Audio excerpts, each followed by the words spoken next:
নমস্কার, আমি প্রদীপ দাস আর আপনারা দেখছেন নিউজ ইন্ডিয়া। আবার সম্মহিমায় দিলীপ ঘোষ, আবার সেই তার আগের মেজাজ। আর দিলীপ ঘোষ মানেই বিতর্ক, শুরু হয়ে গেছে বিতর্ক। এবার বিতর্কের কেন্দ্রবিন্দু খড়গপুর। গত শুক্রবার তিনি খড়গপুরের 6 নম্বর ওয়ার্ডে একটি রাস্তা উদ্বোধন করতে গিয়েছিলেন। এই রাস্তাটি তৈরি হয়েছে তার এমপি কোটার টাকায়। তিনি যখন সাংসদ ছিলেন সেই সময় রাস্তার জন্য টাকা দিয়েছিলেন। এতদিন পর সেই রাস্তা কাজ সম্পূর্ণ হয়েছে, কিন্তু সেখানে গিয়ে তিনি বিক্ষোভের মুখে পড়েন। স্থানীয়রা বিক্ষোভ দেখায়, বিশেষ করে মহিলারা ছিলেন প্রথম সারিতে। এক মহিলা বলেন, হঠাৎ আপনি কেন রাস্তা উদ্বোধন করতে এসছেন? এতদিন তো আপনাকে দেখা যায়নি। দিলীপ ঘোষ তার স্বভাবসিদ্ধ ভঙ্গিতে বলেন, টাকা দিয়েছি, কারো বাপের টাকা নয়। ব্যাস। মহিলা এবার বলেন, বাপ তুলে কথা বলছেন কেন? দিলীপ ঘোষ আরেক ধাপ এগিয়ে বলেন, 14 পুরুষ তুলব, টাকা ন্যাকামি করছেন।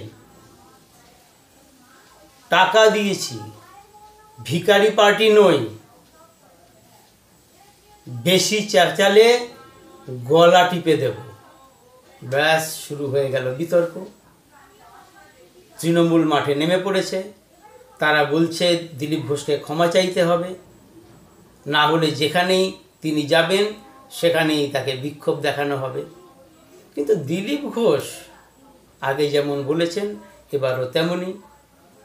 তিনি পরিষ্কার জানিয়ে দিয়েছেন বক্তব্য থেকে পিছু হটছেন না।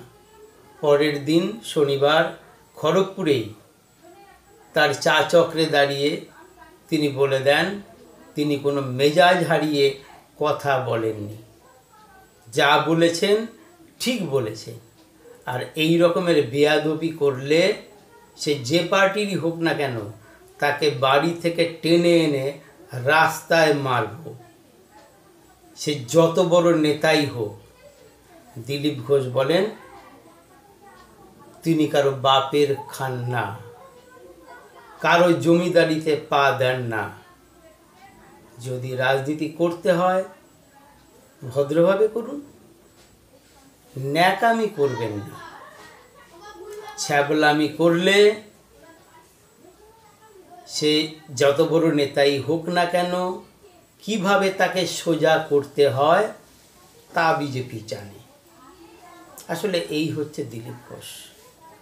দিলীপ ঘোষ যখন রাজনীতিতে প্রথম আসেন সেদিন থেকেই তিনি সংবাদের শিরোনামে তার এই বিতর্কিত মন্তব্যের জন্য। কিন্তু তিনি কখনো তার মন্তব্য থেকে পিছু হটেননি, যত সমালোচনাই হোক না কেন। কিন্তু দিলীপ ঘোষের এই মন্তব্যের ফলে রাজ্যে একটা পরিবর্তন এসে গেছিল। সাধারণ মানুষ, গ্রাম বাংলার মানুষ, তারা দিলীপ ঘোষের এই বক্তব্যকে সমর্থন করেছেন। তাদের মধ্যে দিলীপ ঘোষের গ্রহণযোগ্যতা বেড়েছে, কারণ বাম জমানায় মানুষ মুখ খুলতে পারতেন না। তারপর তৃণমূল ক্ষমতা আসার পরেও অবস্থার তেমন কোনো পরিবর্তন হয়নি। তাই তারা যে কথাটা বলতে পারত না, শাসক দলের বিরুদ্ধে আঙুল তুলতে পারত না, দিলীপ ঘোষ সেটা করতেন। আর মানুষ তাই দিলীপ ঘোষের সমর্থক হয়ে পড়েছিলেন, মানে বিজেপির সমর্থক হয়ে পড়েছিলেন। এছাড়াও আরও একটা কাজ হয়েছিল, বিজেপির কর্মী মহলে ব্যাপক উন্মাদনা শুরু হয়েছিল। কর্মীরাও মাঠে ঝাঁপিয়ে পড়েছিলেন এবং তার ফলশ্রুতিতে হঠাৎ বিজেপি 18 জন সাংসদ পেয়ে গেল। এমনকি 21-এ 77 জন বিধায়কও নির্বাচিত হলো।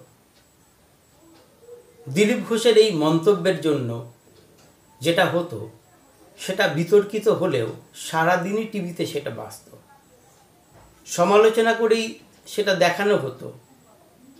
কিন্তু দেখানোর কারণ ছিল অন্য। কারণ এই দিলীপ ঘোষের মন্তব্য মানেই টিআরপি। গ্রাম বাংলার মানুষ টিভি খুলে বসে থাকতেন। ফলে দিলীপ ঘোষের বক্তব্য সারাদিন বাজলে বিজেপিরও কথা সেখানে প্রচারিত হতো যার ফলশ্রুতিতে বিজেপির সাফল্য।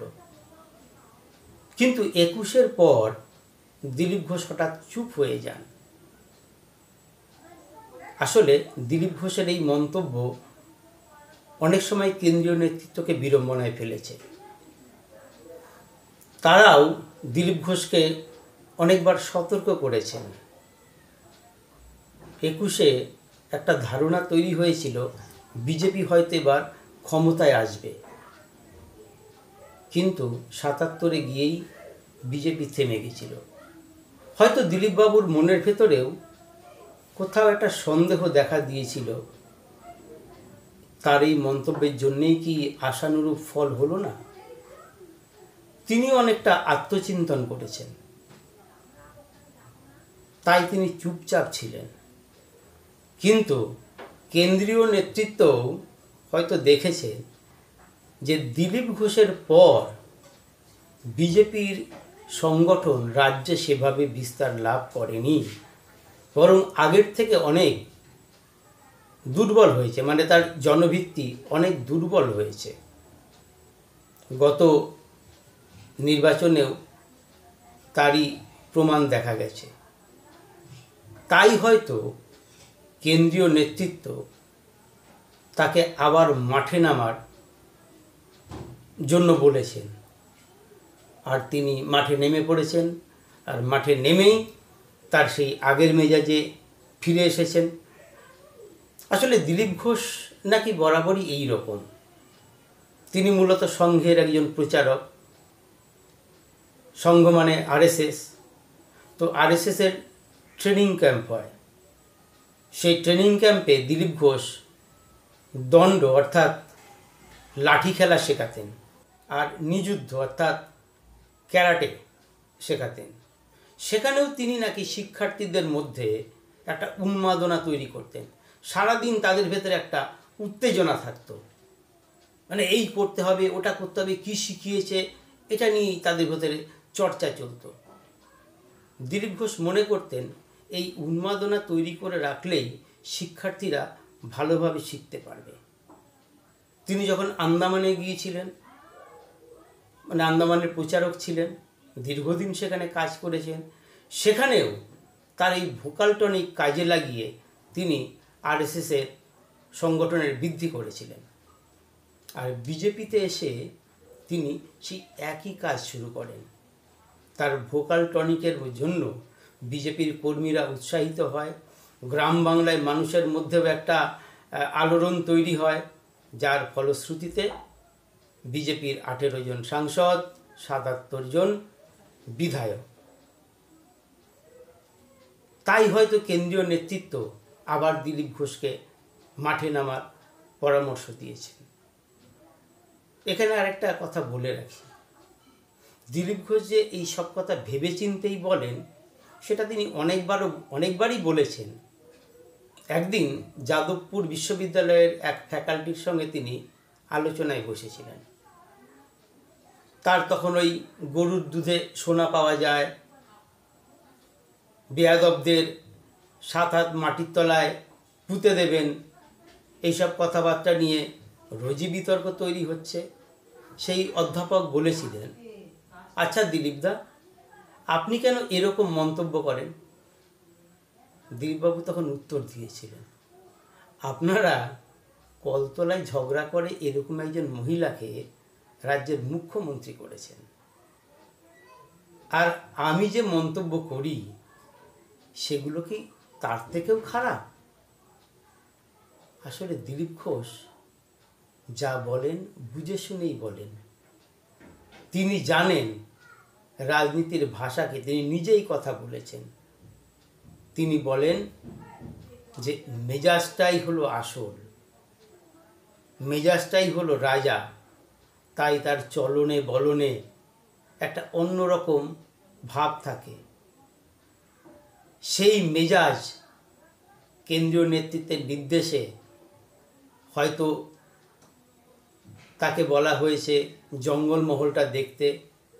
জঙ্গলমহলে তিনি আবার হয়তো প্রচার শুরু করবেন, তার পাশাপাশি রাজ্যের বিভিন্ন এলাকায় যাবেন, যার জন্য তিনি আবার খড়গপুর থেকেই শুরু করেছেন। এবং তার সেই নিজের কথায় মেজাজটাই আসল, তাই তিনি তার সেই আগের মেজাজেই ফিরে এসেছেন। শুরু হয়েছে বিতর্ক। নমস্কার।